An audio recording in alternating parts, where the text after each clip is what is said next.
नमस्कार। आज हम एक बहुत ही दिलचस्प प्राचीन ग्रंथ पर बात करने वाले हैं, सूर्य सिद्धांत। ये संस्कृत का एक क्लासिक टेक्स्ट है ज्योतिष और खगोल विज्ञान पर। जी हाँ, बहुत महत्वपूर्ण ग्रंथ माना जाता है। तो आज हमारा इरादा है कि इसके कुछ सबसे अहम और सच कहूं तो हैरान करने वाले पहलुओं को समझें, खासकर जो समय की बड़ी-बड़ी बातें हैं इसमें और ब्रह्मांड कैसा है इस सब पर। तो चलिए शुरू करते हैं।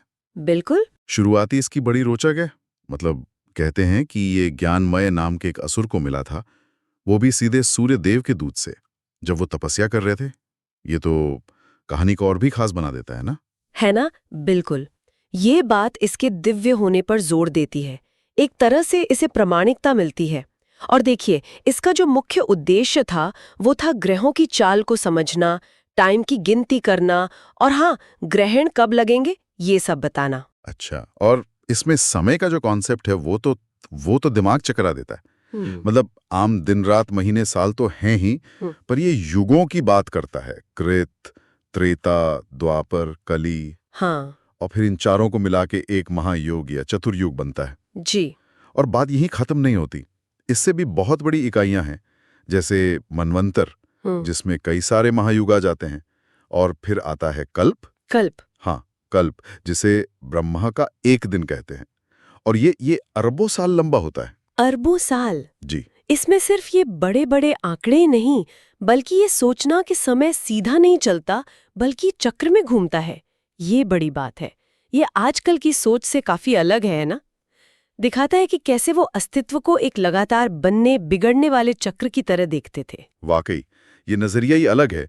अच्छा, तो समय के बाद ब्रह्मांड के बारे में क्या कहता है ये ग्रंथ? मैंने सुना है इसमें पृथ्वी को गोल बताया है। हाँ, ये बहुत ही महत्वपूर्ण बात है उस समय के हिसाब से। सूर्य सिद्धांत पृथ्वी को गोल मानता है, भूगोल कहता है, और उसे ब्रह्मांड के केंद्र में मानता है। केंद्र में? हाँ, और इस भूगोल के बीचों बीच मेरू पर्वत की कल्पना है, जिससे वो दुनिया की धुरी हो, जिसके चारों ओर सब कुछ घूम रहा है, सब व्यवस्थित है। तो मेरू पर्वत ही सेंटर पॉइंट था, जिसके चारों तरफ सब कुछ कॉन्सेप्ट तो यही लगता है। कहते हैं देवता और असुर मेरू के ऊपर और नीचे रहते हैं, और इसी गोल पृथ्वी और सूरज की चाल के आधार पर उनके लिए दिन रात का हिसाब भी अलग होता है। अच्छा। और इतना ही नहीं, इसमें ग्रहों के रास्ते, मतलब कक्ष, और सौर मंडल में उनका क्या क्रम है वो भी बताया गया है। जैसे शनि सबसे बाहर, फिर बृहस्पति, मंगल, सूर्य, शुक्र, बुध, और फिर चंद्रमा पृथ्वी के सबसे पास। और एक बात और मुझे बड़ी दिलचस्प लगी कि समय का अनुभव भी सबके लिए एक जैसा नहीं माना गया इसमें। बिल्कुल सही पकड़ा आपने। ग्रंथ कहता है कि हम मनुष्यों का जो एक महीना होता है,